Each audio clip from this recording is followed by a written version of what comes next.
What if the person you should love you the most is the same person who controls your every choice?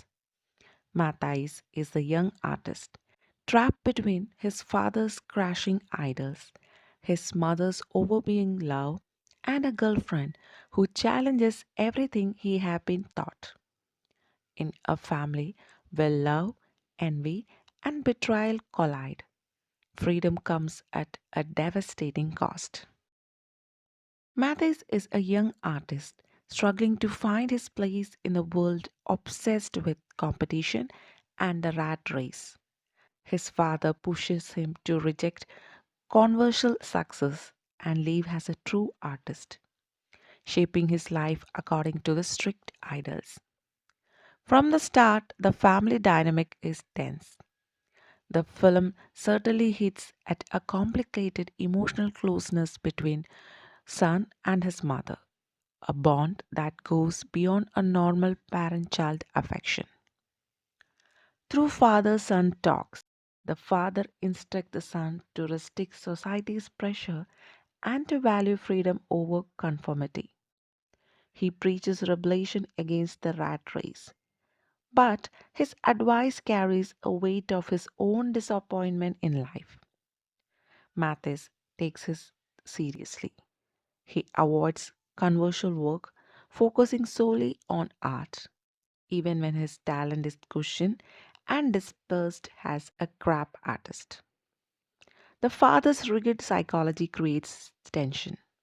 Son must live up to the ideals that are impossible to fully achieve. Here comes the mother, who deeply protective. She worries about sons constantly, supporting him financially and emotionally. Their closeness, however, goes beyond typical mother son affection. She hugs him often in the moment that convey both comfort and dependence. Her emotional attachment borders on possessive. The film suggests a mother son bond, meaning the bond is emotionally blurring the boundary with intimacy and over independence. This subtext adds tension to son's relationship. He feels comforted by her hug but also trapped by her neediness. And here comes his girlfriend, who admires his independence and artistic spirit. But she soon clashes with his mother. The mother dislikes the girlfriend, subtly undermining her presence. Envy raises as mother sees the girlfriend taking attention and emotional closeness from her son. And the girlfriend notices the emotional tension but is unsure how to comfort it. This triangle, son, mother, girlfriend, creates a quiet simmering conflict.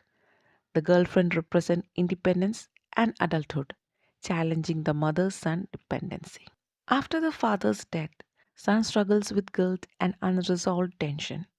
The mother clings more tightly, increasingly showing repeated mother son hugs that are stimulating, comforting, and suffocating. And our next film begins with an absence and loss. The father figure, once anchor of the family, is gone. His absence leaves both mother and her son unroamed, struggling to find stability. The mother, once defined by her role as a wife, now faces an emotional void she can't fill. She must navigate grief, loneliness, and unspoken desire while outwardly performing the strength for the world. The son, growing up without guidance, is confused and vulnerable. He carves validation and attention. But in a household where boundaries are buried by the grief, he finds himself drawn to his mother in a ways he can't fully understand. Small gestures, a lingering touch, shared silence, emotional confession becomes charged with a forbidden tension. And the film carefully explores this slow escalation, never sensationalizing but emphasizing the psychological and emotional strain. Their interaction reveal both frustration and longing, and the audience begins to see how the need and grief can twist natural bond into something dangerous. Outside the home, society hypocrite is apparent. Neighbor, friends, and relatives judge without understanding the emotional turmoil behind the closed door. As the mother struggles with desire, guilt and frustration, she oscillates between pulling the son closer and pushing him away. And the son, meanwhile, is torn between independence and attachment, between shame and curiosity. And the tension builds quietly, and the audience feels the weight of every unsaid word. Key flashback reveals the father's role. His absence is not just physical but emotional. It becomes clear that the trauma of losing a father figure set the stage for this misdirected intimacy. The character's actions are not driven by, but by the human weakness, need, and grief. By the final act, the emotional pressure reaches its peak. A confrontation or a silent realization focuses mother and son to face the boundaries that have crossed intentionally or unintentionally. The climax is subtle but powerful. No dramatic confession, no redemption, just the painful truth that loss can create a void no one is filled to prepare. And the film ends with a lingering sense of unfinished tension.